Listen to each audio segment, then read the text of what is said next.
describe the spiritual world or reason about the spiritual world. And all of these conclusions are false. God is neither impersonal nor absent. God is a person, and He's right here, right now. He's listening to us talk. So there's no problem with that, except maybe some people don't like that idea. Maybe they don't like the idea that, oh, God is watching over my shoulder and listening to everything that I say and do. So they come up with a theory that makes God seem far away. And they do it through inductive reasoning.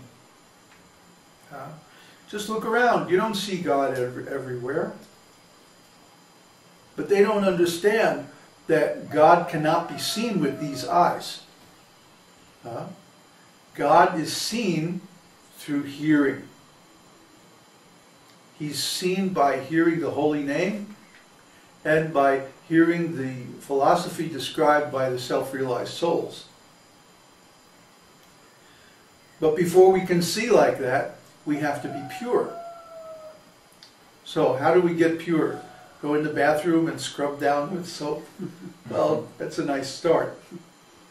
But real purification, especially spiritual purification, begins with the tongue. This is a great secret of spiritual life. First of all, you have to eat a pure diet, pure vegetarian diet, as pure as possible. They say that the microphone, whatever says the microphone is making first contact because they lost sound. It's not making good contact? Yeah. Let's see. How's that? No, it's checking for the Hare Krishna. It looks like I can see the light blinking. Where is the microphone setting in the preferences? In the preferences under sound. Yeah. Input, It should be on line input. It's on. Yeah. So what's happening? Oh, and they've got it back. So They got it back. somehow. So it's probably just a transmission problem as usual. Where was I? The tongue.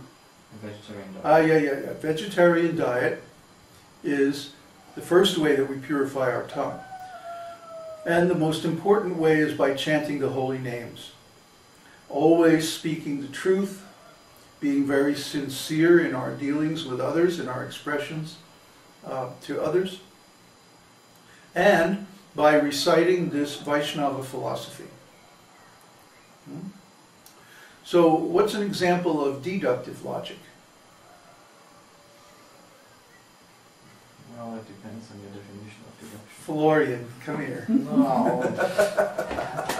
Mumbling. Here's our philosopher. Well, that depends on your definition of deduction.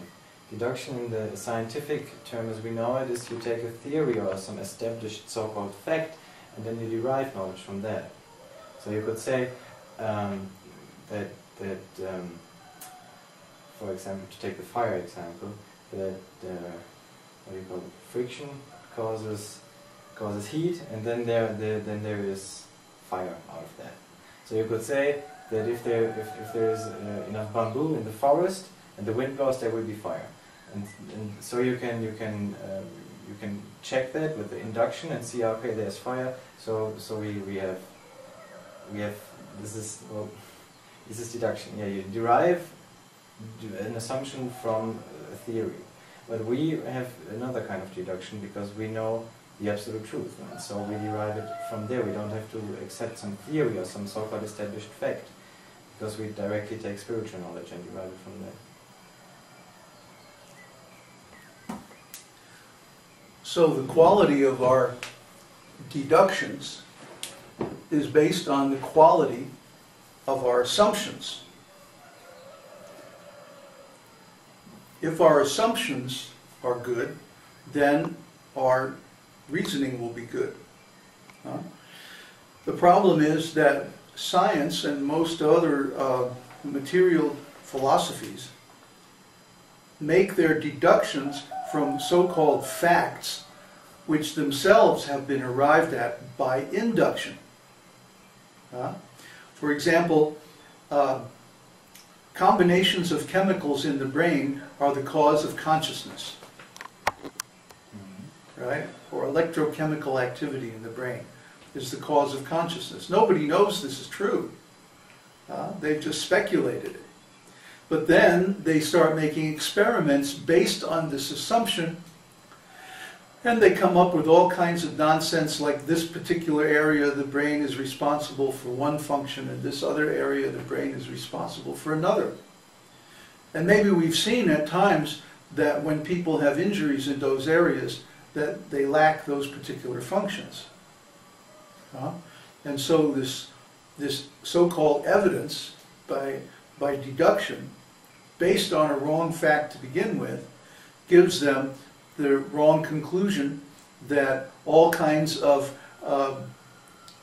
dysfunctional personality problems and so on are based on some interruption of electrochemical processing in the brain.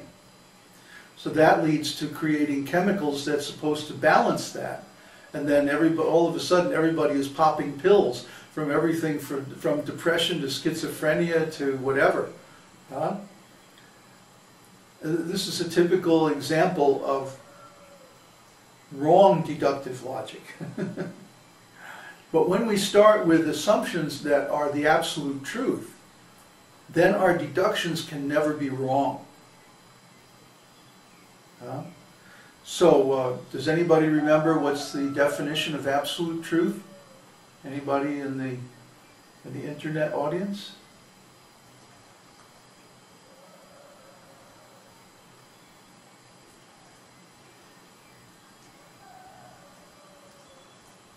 What is the absolute truth? What's the definition?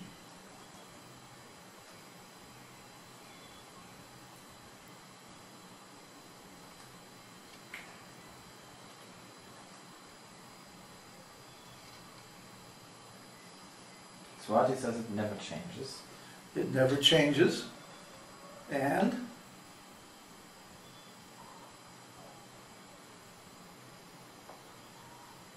What do you mean it never changes? What do you mean by that? Michael Jones says, that which is true in all times and circumstances.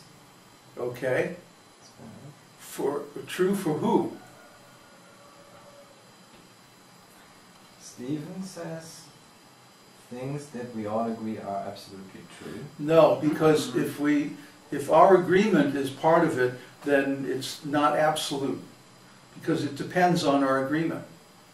These are all relative truths. Like the other day we were talking about countries. A country is simply an agreement of a bunch of people that, okay, we're going to have a country now. You know, there's no objective existence of countries, not even in the material world. So when people get together and they say, okay, we're going to have a country and call it such and such, that's how that starts. Okay? So first of all, absolute truth is eternal. No beginning and no end. Absolute truth is unconditional. That means it's not dependent on circumstances, it's not dependent on anybody's agreement, it's not dependent, or it doesn't change for different people at different times in different conditions or circumstances or states. It doesn't vary by location. It's always true everywhere, for everyone. That's absolute truth. For example, I always give the example if I say, it is raining. Well, right now it's not raining. But you never know. Any minute here it could rain. So sometimes that's true and sometimes not true. But if I say God is omnipresent, that's always true. Everywhere, for everyone. It doesn't matter whether we agree or we don't agree. That absolute truth is always true. So when we base our deduction on absolute truth, then it comes out. Our conclusions come out true and accurate. So regarding the material creation, there are all kinds of theories and all kinds of different schools of thought about the material creation. But most of them are based on some kind of speculation, some kind of inductive logic. Because after all, we can't go around the whole universe and check to make sure that our assumptions are true.